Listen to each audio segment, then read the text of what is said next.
बिहार में शिक्षकों का मुद्दा बेहद ज्वलंत है। ऐसे में बीजेपी विपक्ष के रोल में है और 13 जुलाई को जो इन लोग का पटना के गांधी मैदान से विधानसभा तक का जो मार्च है वो निकालने की बातें आ रही है। वो सबसे ज़्यादा जो मुद्दा सामने है वो शिक्षकों को लेकर के है। आज बीजेपी में शिक्षक और शिक्षक अभ्यर्थी दोनों की मीटिंग है। इस मीटिंग में क्या कुछ होना है, हमारे साथ बात करने के लिए शिक्षक नेता अमित विक्रम जी मौजूद है। क्या कुछ होना है?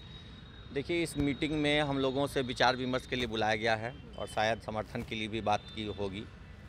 और हम लोग लगातार सभी राजनीतिक दलों से ये हम लोग मांग करते रहे हैं कि सभी लोग इस मुद्दे पे हमारा समर्थन दें। और भाजपा ने कदम आगे बढ़कर के इस मुद्दे पे मार्च निकालने का जो प्रण लिया है, जो संकल्प है उनका, इससे हम शिक्षकों में एक संतोष की भावना है। बहुत ज़्यादा खुशी तो नहीं है क्योंकि ये भी सत्ता में थे कुछ महीनों पहले, लेकिन हमारे लिए कुछ वैसा किया नहीं।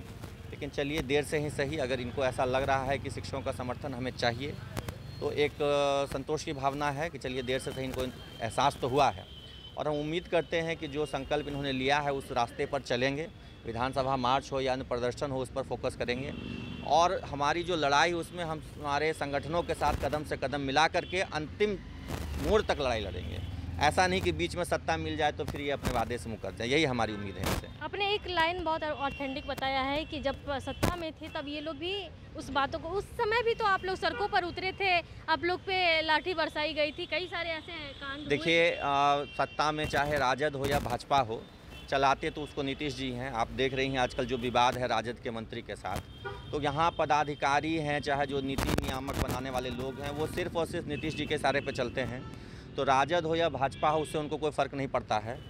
तो जो भी सहयोगी दल हैं, आज भी जो वर्तमान में हैं और जो पूर्व में थे, उनके पास तो आज हम लोग आए ही हैं। और आज भी जो है उनको हम कहना चाहेंगे कि आप अपनी नीतियों पर चलिए, अपने वादों को पूरा कीजिए। जनता आपके साथ होगी, क्योंकि नीतीश जी किसी की नहीं हैं। आज आपके साथ हैं, कल उनके साथ थे, परसों किन्हीं और के साथ होंगे। इसी प्रयास में हम लोग यहाँ भी हैं। यही बात हम लोग आज बैठक में भाजपा के लोगों के साथ भी, जो इनके नेतागण होंगे, उनसे हम लोग कहेंगे।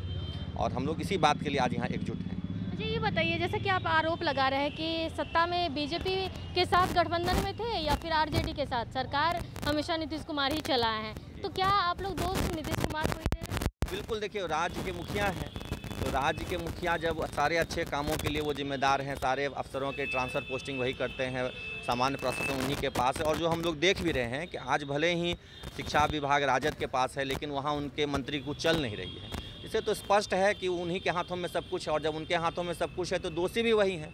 कुछ अच्छा करेंगे तो उसका भी श्रेय उन्हीं को मिलेगा, लेकिन आज तक तो कुछ अच्छा शिक्षकों के लिए उन्होंने किया ही नहीं, बुरा ही बुरा किया है, चाहे अभ्यर्थियों के लिए हो, शिक्षकों के लिए। तो निश्चित तौर पर उनको ही हम लोग दोष देंगे, वही दोषी हैं इस सारे काम के लिए। मांग क्या है आप लोग का? मांग स्पष्ट है, हम लोग सबको यहाँ एकजुट हैं इसी बात के साथ कि भाजपा हमारे साथ कदम से कदम मिला करके संघर्ष करने के लिए तैयार है। तो हमें खुशी है इस बात की, लेकिन ये संघर्ष के अंतिम छोर तक, जब तक हमारी मंजिल ना मिल जाए, वहाँ तक संघर्ष में साथ देना होगा। सत्ता आने पर जिस तरह तेजस्वी जी ने वादे करके हमारा वोट लिया, हमारा सांगठनिक तौर पे हमने उन्हें मदद भी की, उसके बाद वो वादों से पलट गए, वो नहीं होना चाहिए। ये हम आज आश्वस्त होने आए हैं। क्या तेजस्वी जी वादा से पलट गए, आप लोग के साथ छल किया है? हाँ, निश्चित तौर पर वो छल किया है, क्योंकि उन्होंने एक प्रण पत्र जारी किया था और प्रण पत्र पर उन्होंने कहा था कि हम जैसे ही सरकार में आएंगे, पहली कलम से हम नियोजित शिक्षकों को समान काम का समान वेतन एवं राज्यकर्मी का दर्जा देने का काम करेंगे।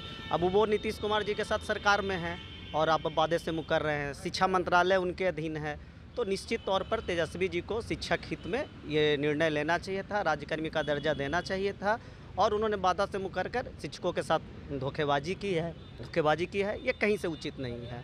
तो देखिए, साफ तौर पर जो शिक्षक संघ और शिक्षक अभ्यर्थियों की जो आज बीजेपी के साथ मीटिंग है, इस मीटिंग में कहीं भी ये लोग संतोषप्रद तो नहीं है, क्योंकि साफ तौर पर इनका कहना है कि इससे पहले भी नीतीश कुमार के साथ बीजेपी गठबंधन में थे, तो हम लोग की मांग को नहीं सुने। उस समय भी वो सरकार में थे, चाहते तो कर सकते थे, लेकिन जिस तरह से अब आरजेडी के साथ है, तो नीतीश कुमार के साथ साथ तेजस्वी यादव पर भी कहीं ना कहीं ये लोग हमलावर हैं, क्योंकि तेजस्वी यादव का प्रण था कि जैसे ही हमारी सरकार आती है पहली कलम से नौकरी देंगे, लेकिन जैसे ही सरकार में आए अपने वादे से मुकर गए। तो साफ तौर पर देखा जा सकता है कि अभ्यर्थी हो या फिर शिक्षक संघ कहीं भी संतुष्ट नहीं है।